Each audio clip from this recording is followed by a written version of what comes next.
Aware of the circumstances, the broad circumstances of why we're here today. Obviously a tragic incident. I'd like to firstly extend my deepest condolences to the daughters, the wider family and the friends of the victim in this case, who I'm able now to name as David Howard, who was 53 years old. I'd also like to thank very much the local community and the wider people of Worksop, who've been incredibly helpful and incredibly patient while we've been going through the painstaking ordeal of trying to start to ascertain exactly what's happened and all the various actions that emanate from that. It's obviously a live investigation, so we're still in the process of trying to understand why this has happened, but what we will do is release any further information that we can to you as soon as possible. I'd also finally like to thank our emergency services partners and the local council, who've been incredibly helpful, and once again thanks to the local populace for their patience. What I would ask as we go forward with the investigation is if there's anybody that knows anything or has seen anything that might help us with our investigation, could they please phone 101 and quote incident number 612 of the 12th of April. Our staff will be conducting house-to-house inquiries, and if the local people within the community can make themselves available, that would be really helpful. The majority of the people have been allowed back into their homes now. There are something like 16 properties which as yet we haven't been able to allow people back to, but we are working as quickly as we can, and once again thank you everybody for your patience. Hello everyone, my name's Dan Palmer. I'm a Group Manager for Nottinghamshire Fire and Rescue Service. So on Saturday night, shortly after 7:30, our Joint Fire Control received a large number of calls into its call centre. Initially 4 appliances and 2 officers attended the scene, and it was clear on arrival this was a significant incident. As such, further resources were requested. The incident was declared a major incident which enabled support from a range of other blue light partners and supporting agencies. The explosion has caused significant damage to a domestic property which had suffered a total collapse. The explosion had also caused significant structural damage to neighbouring properties and those properties adjacent from explosion debris. Due to the nature of this incident, a specialist fire and rescue service urban search and rescue team was requested. This team was specialist in rescue and making safe buildings that have collapsed. It was not clear at the time that anybody was trapped within the property. Fire crews supported by East Midlands Ambulance Heart team were committed onto the rubble pile in a high-risk operation to undertake a search for any missing people. This required a manual removal of a significant amount of rubble and debris. Crews worked tirelessly for a number of hours to try and effect a rescue. Sadly, it was not possible to rescue one person who was trapped under the rubble. I would like to offer my thoughts and condolences to the family and friends and all those that are affected by this. The incident will continue for some time to ensure that the building and surrounding buildings are structurally safe and enable a full search and rescue of the buildings. A joint multi-agency investigation is in progress that has started today, and due to the damage sustained, this will likely be a protracted investigation lasting a number of days. The focus of this investigation will be to determine the cause of the incident, and at this time it would not be appropriate to speculate on this. I would like to thank all emergency services and local partners who supported the incident response and continue to support the recovery phase of this incident. Finally, on the night of the incident, a number of properties had to be evacuated and there was a lot of concern in the local community.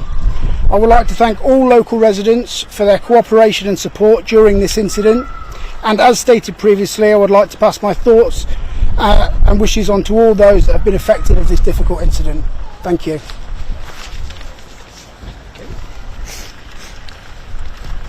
Hi, I'm Dave Armiger. I'm Chief Executive at Basset Law District Council.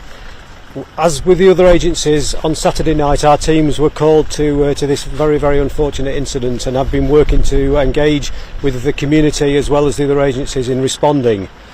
On the night, some 35 properties were evacuated, and we've looked to rehouse around 50 people in a range of different accommodation, including at our Crown Place Community Centre.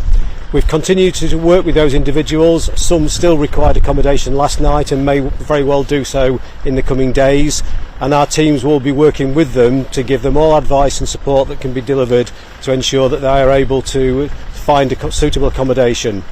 It's clear that a number of properties will not be able to be reoccupied for a considerable period of time, and we'll be working with the property owners to look at what's needed to do to respond to that. As with the other agencies, our thoughts are with everybody affected by this, and we are here to help people. If they need help, they just need to reach out. Thank you. Question from the police officer, if we can. Yeah, of course. Cadent, the operator of the gas network, have just released a statement saying they don't believe it's to do with their network. Are you able to elaborate on that at all? No, all we can say is that obviously there are a number of different potential reasons for what happened.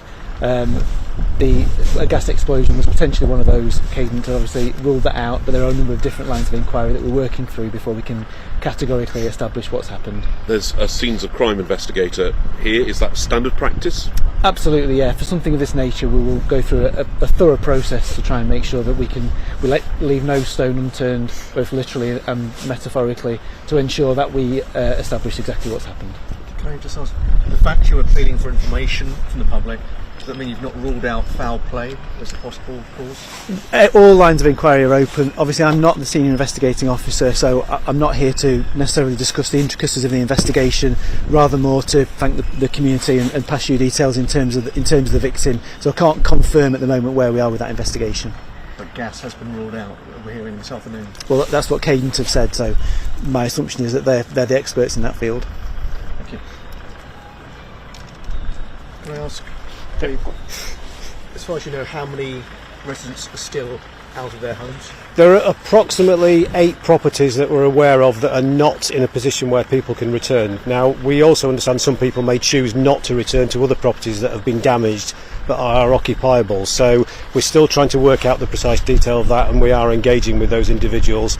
We have teams on site, British Red Cross are here as well, so there are sort of support mechanisms there, but it is a changeable sort of situation as properties get to a stage where they can be reoccupied.